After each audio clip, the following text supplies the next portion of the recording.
सर्वांना एक नम्र विनंती आहे आणि एक निमंत्रण आहे.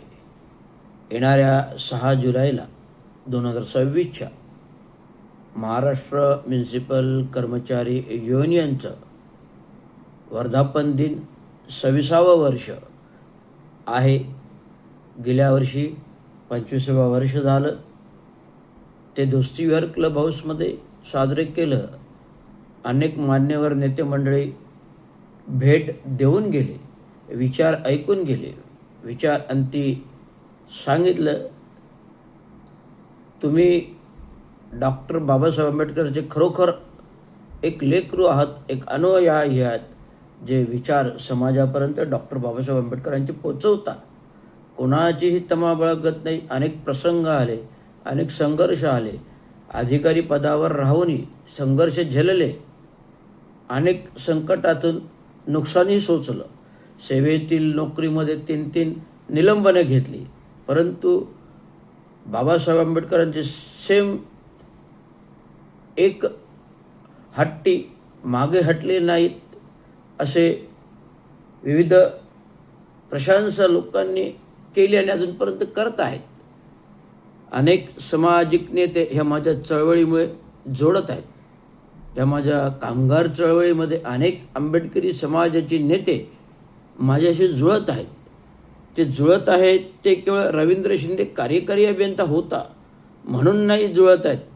लक्षात घ्या, ते जुळत आहेत की रवींद्र शिंदे एक कार्यकारी अभियंता होता, धनदांडगा आहे, 4 पैसे मिळतील ह्या विचाराने जुळत नाही. तर रवींद्र शिंदेकडे अभ्यास आहे, रवींद्र शिंदेकडे विचार आहेत, रवींद्र शिंदेकडे बाबासाहेब आहेत, रवींद्र शिंदेकडे संविधान आहे, रवींद्र शिंदेकडे घटनेचं पुस्तक आहे, रवींद्र शिंदेकडे हजारो पुस्तकं आहेत जी फक्त बाबासाहेबांची आहेत.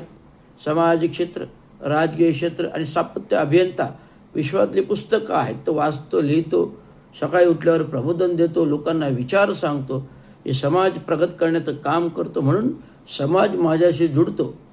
समाज नुसतं जुळत नाही तर कामगार चळवळीतून कामगार घडवतो, कामगार चळवळ घडवतो, लोकांना रोजीरोटी, पोटाला अन्न, वस्त्र, निवारा द्यायचा प्रयत्न करतो. न्याय अन्याय अत्याचार बोलण्याचं धाडस दाखवता तो एकमेव आहे रवींद्र शिंदे. सत्तेतील राजकारण्याची तमा बाळगत नाही, की मुख्यमंत्र्यांची तमा बाळगत नाही, की उपमुख्यमंत्र्यांची तमा बाळगत नाही. जिथे विरोध आहे तिथे ठाम विरोध, जिथे प्रशंसा आहे तिथे प्रशंसा करतो, जिथे चांगलं कार्य आहे तिथे चांगलं कामाचं कौतुक करतो, आणि जिथे चुकीचं काम आहे तिथे चुकीचं टीका टिप्पणी करतो. हा माझा स्वभाव धर्म आहे. सत्यवादी सत्य विचार आहेत. सम्राट अशोकांचे, गौतम बुद्धांचे विचार आहेत, अशोक चक्राचे विचार आहेत, हे तुम्हाला निश्चित सांगतो. म्हणून येणाऱ्या 6 जुलैला कामगार चळवळीचं महाराष्ट्र म्युनिसिपल कर्मचारी युनियनचं वर्धापन दिन आहे. तुम्ही अगत्याने यावं.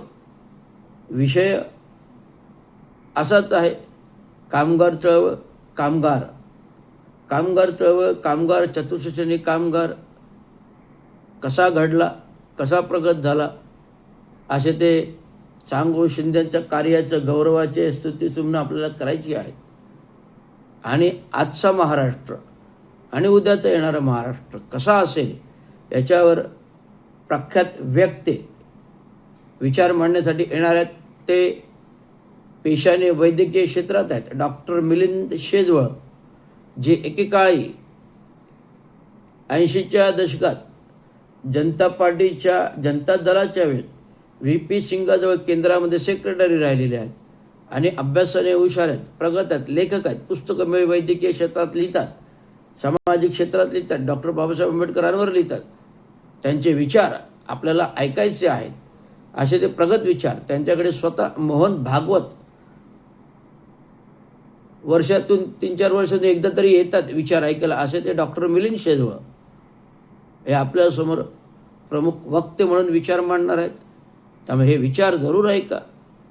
प्रगत शैक्षिक माणसाचे प्रगत विचार, जो समाजाच्या दुर्धर परिस्थितीतून आलेला आहे, त्याच्या वडिलांनी बाबासाहेब आंबेडकर जिवंतपणे अनुभवले. त्याच बाबासाहेब आंबेडकरांनी प्राध्यापक म्हणून त्यांना नोकरी सिद्धार्थ कॉलेजला दिली. सिद्धार्थ कॉलेजचे मुख्यमंत्री झाले आणि आता सिद्धार्थ कॉलेजचा वर्धापन दिन आहे. 4 तारीख आजच. सिद्धार्थ कॉलेजचा वर्धापन दिन आज आहे 4 तारखेला. त्यामुळे सार्वभौम क्षेत्रामध्ये सार्वजनिक जीवनामध्ये ज्या डॉक्टर मिलिंद शेजवळांनी काही लोक घडवली, घाटकोपरचे प्रकाश मेहता असतील, मुलुंडचे किरीट सोमय्या असतील, बाबा संगारे असतील, नितीन भाऊ मोरे असतील, असे त्यांचे चेले आहेत. डॉक्टर मिलिंद शेजवळांचे अनेक चेले आहेत की ज्यांच्या विचारांनी प्रभावित होऊन डॉक्टर मिलिंद शेजवळांच्या अभ्यासाचे चेले झालेले आहेत आणि ते विचार ऐकण्यासाठी जरूर ते येणार. म्हणून डॉक्टर मिलिंद शेजवळांचे विचार ऐकायला तुम्ही या प्रवक्ते आहेत. तरी सर्वांना विनंती आहे, अगत्याचं आमंत्रण आहे, सगळ्यांनी यावं. धन्यवाद. जय महाराज.